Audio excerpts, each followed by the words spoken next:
이번 이야기는 기묘한 이야기, 살인자의 후손.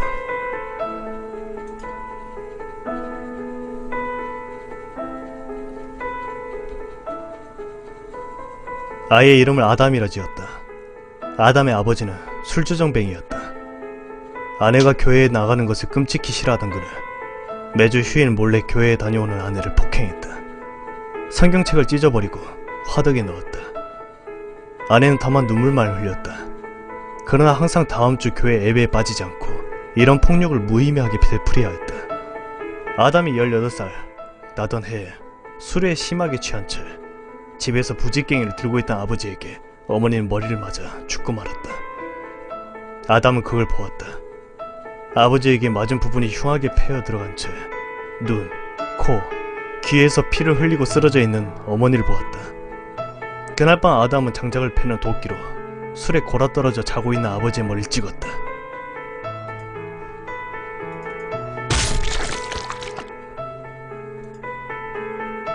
그래서 그는 훌륭한 아들이 되었다고 생각했다. 18살 나이에 그는 마약을 팔기 시작했다. 어린 소년이 거리에선 살아남을 수 있는 법은 그리 많지 않았다. 그러자 그한테 패거리가 생기기 시작했다. 그들과 함께 있으면 무엇도 두렵지 않았다. 20살, 아담은 두 번째 살인을 했다. 이미 아버지의 살인 용의자로 지목받고 경찰의 추적을 받고 있다. 그는 아무 거리낌 없었다. 그가 속한 집단에서 다른 갱의 조직원을 죽이라는 명령을 받고 그는 그대로 했다. 차가운 곤충을 그의 머리에 가져다 대었다. 눈물을 흘리면서 애워하는 그에게 조소를 머금고는 망설임 없이 방아쇠를 당겼다.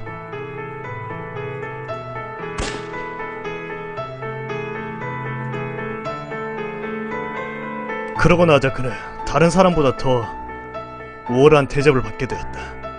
어느덧 그의 밑에 따르는 휘하 조직원들이 생겼다. 그는 그렇게 소년에서 청년이 되었다. 옳지 못한 방법으로 어른이 되어갔다. 그는 부족한 것이 없었다. 아니, 너무나 행복했다.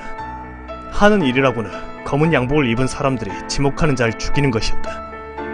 하품 나올 정도로 쉬운 일을 하면서도 그는 매일 밤 따뜻한 침대에 잠에 들었고 늦게까지 일하면서 최저임금을 받는 노동자들보다 더 많은 돈을 벌었다. 부자들에게 관대하고 가난한 이들에게 냉혹한 법도 그에겐 소용이 없었다. 여자를 원하면 거리에서 나가 강간을 하면 되었다. 당장 주머니에 돈이 궁하며 가게의 문을 부수고 들어가 돈을 꺼내오면 된다. 마음에 들지 않는 자는 초면이라도 당장 총을 쏴서 죽여버리면 되는 것이다. 걱정할 것은 없다. 시체를 채워줄 보아들이 그에게 많이 있었다. 아담이 더 이상 자신이 죽인 사람들의 숫자를 기억하지 못할 즈음에 그는 경찰에 잡혔다. 붉은 십자가 아담, 그에게 붙은 별명이었다. 결국 그는 37명의 사람을 죽인 죄로 법정에 섰다. 아담은 오만하게 판자를 쏘아보았다.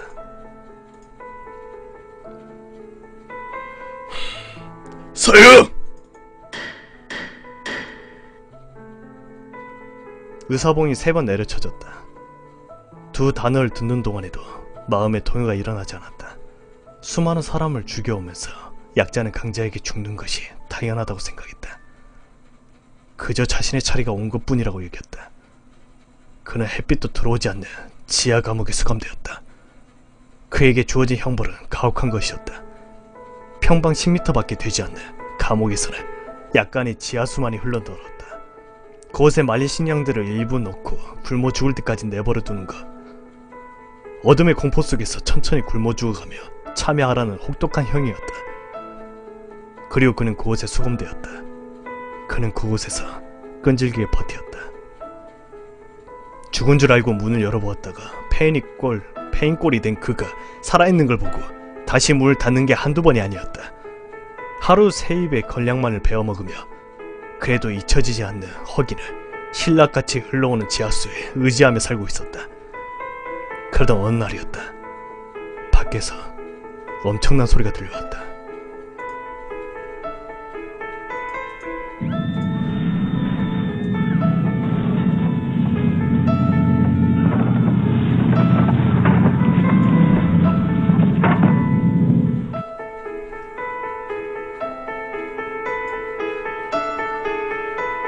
사람들의 다급한 비명과 무언가가 부서지는 소리, 그리고 자신이 수감되어 있는 감옥이 부서질 때 요동을 쳤다. 엄청난 굉음과 고함 소리에 그는 본능적으로 공포를 느꼈다. 어둠 속에서 그 고통의 신음소리가 흘러나왔다. 그는 몸을 웅크리고 공포를 이기려 잠을 청했다. 누군가의 비명소리, 돌과 암석이 무너져 내린 소리, 심지어 강하게 떨리는 지진에도 모른 척 잠을 청했다. 그리고 마침내 깨어났을 때 구석 모퉁이가 박살나 희미하게 빛이 들어오는 자신의 감옥을 보았다. 벌떡 일어났다. 황급히 모퉁이에 다가가자 처참하게 부서진 수용소가 보였다. 날카로운 돌들의 모서리에 손가락을 찍히며 위로 기어 올라왔을 때 그는 사람 한 명 없는 황량한 대지를 보았다. 주변에 있는 모든 건물들이 무너져 박살나 있었다. 드문드문 보이는 쓰러지지 않는 나물들, 버려진 자동차들, 무슨 천재지변에 닥쳤던 것을 짐작할 수는 있었다. 그는 막연히 걸었다. 걷고 또 걸었다. 그러나 한없이 걸어도 보이는 것은 부서진 잔해들 뿐이었다. 사람들은 한 명도 보이지 않았다. 의아해하는 아담에게 조급한 마음이 떠올랐다. 적어도 무언가가 닥쳤기 때문에 이런 파괴를 불렀었다라며 사람들의 시체 한 구라도 보여야 하는 것이 정상이었다. 심지어는 새 한 마리, 풀벌레 한 마리 눈에 띄지 않았다. 그럴 리 없었을 텐데 하면서도 아담 마치 살아남은 존재가 자신뿐인 것처럼 불안했다. 결국 하루를 꼬박걸어 피곤한 그는 건물 화편 속에서 자리를 잡고 누웠다. 어두컴컴한 하늘에 별들만 가득 떠 있었다. 사방이 조용한 그때 갑자기 이상한 소음이 번졌다.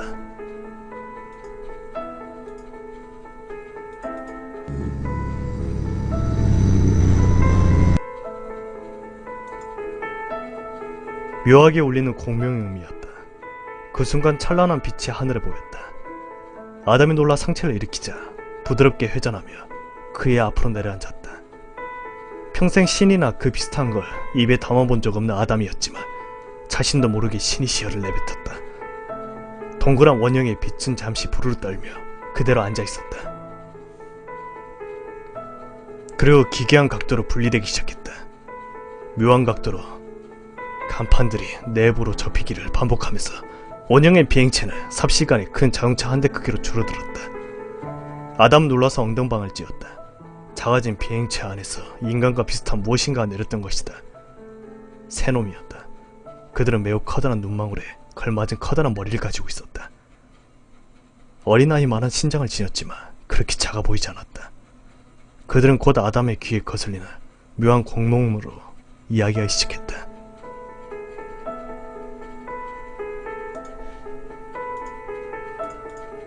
인간 수컷이 최후의 인간인가? 아담 눈을 크게 떴다.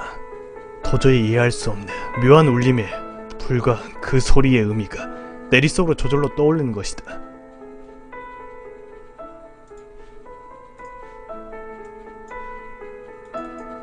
이 수컷 한 마리뿐이다.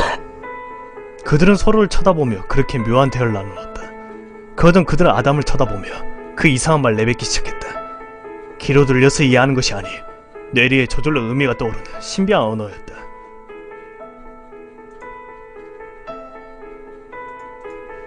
인간, 너희들 종족은 멸망했다. 시간이 없으니까 이렇게 알려주겠다. 아담은 눈을 크게 떴다.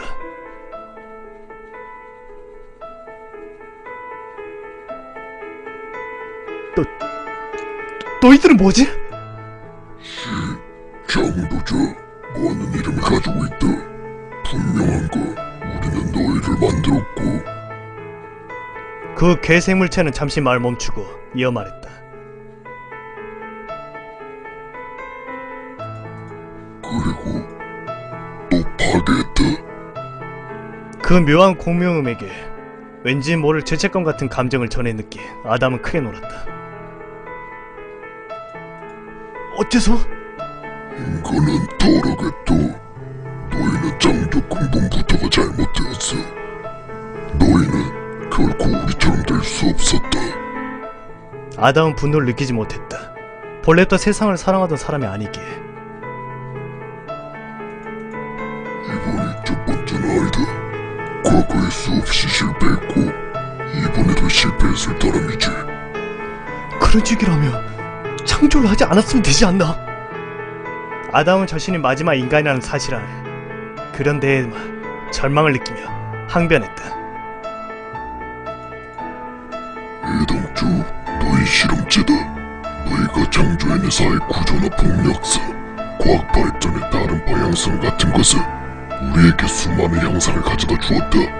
하지만 끝내는 종족 전체의 탐욕과 이기심을 이기지 못하더군. 너희는 단점으로 인해 폭발적으로 발전함과 동시에 멸망을 자초한 것이다.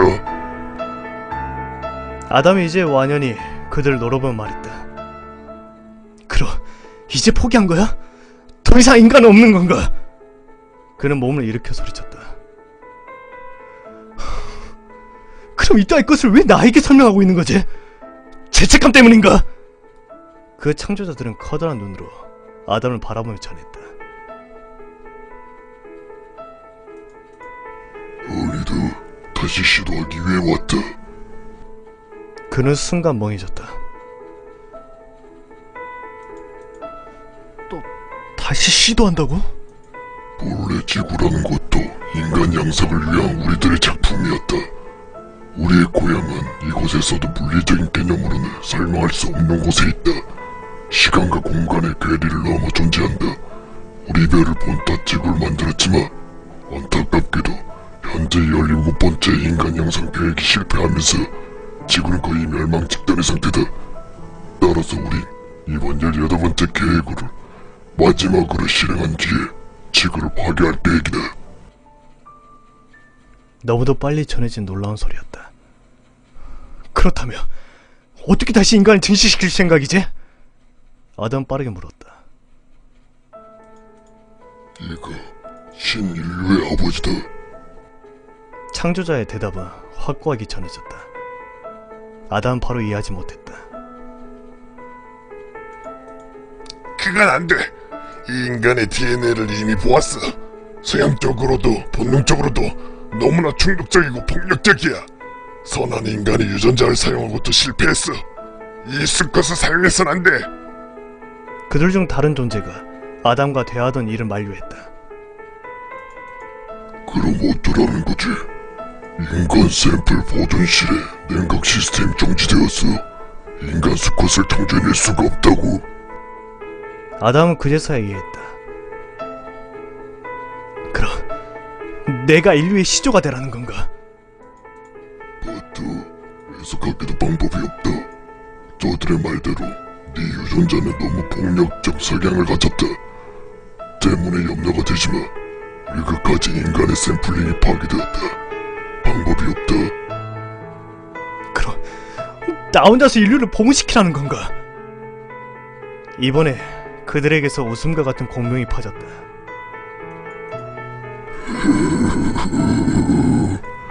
물론 아니다. 우린 너에게 인간 여성을 만들어줄 것이다. 그리고 갑작스레 아담의 몸이 떠올랐다.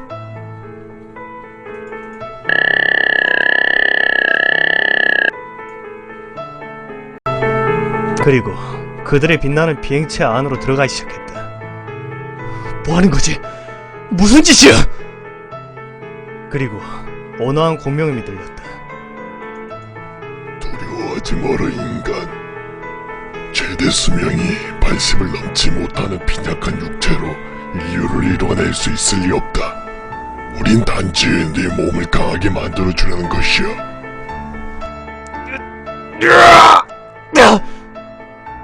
머리가 깨질 듯이 아파오기 시작했다.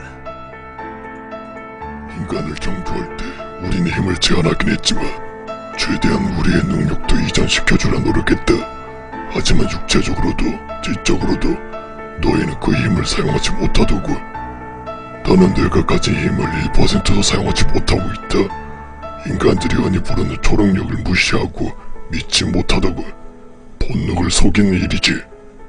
또 800년의 수명을 지닌 우리들에 비해 너무도 쉽게 노화한다. 우린 힘을 주는 것이 아니라 너의 몸을 일깨워주는 것이다. 아담은 아득해져가는 의식 속에서 무심코 옆을 돌아보았다. 그리고 놀랄 수밖에 없었다. 저절로 세포들이 허공을 부여하며 여자의 몸을 이뤄내고 있었다. 너의 짝이다. 그녀도 너와 같이 긴 수명과 강한 육체를 받을 것이다. 후손들에게 적합하고 이로운 유전자를 모두 주입시켰다. 두뇌, 운동신경, 비적인 부분 어느 부분에서나 모자람이 없다. 여지껏 아담에게 메시지를 전달했다. 목소리가 다시 말했다. 엄밀히 말하며 너의 후손들은 살인자의 후손이다. 너의 뇌리에는 인간을 죽인 기억이 셀 수 없이 많군. 하지만 기억해라. 인간이 지닌 면은 적게 잡아 수백억 개.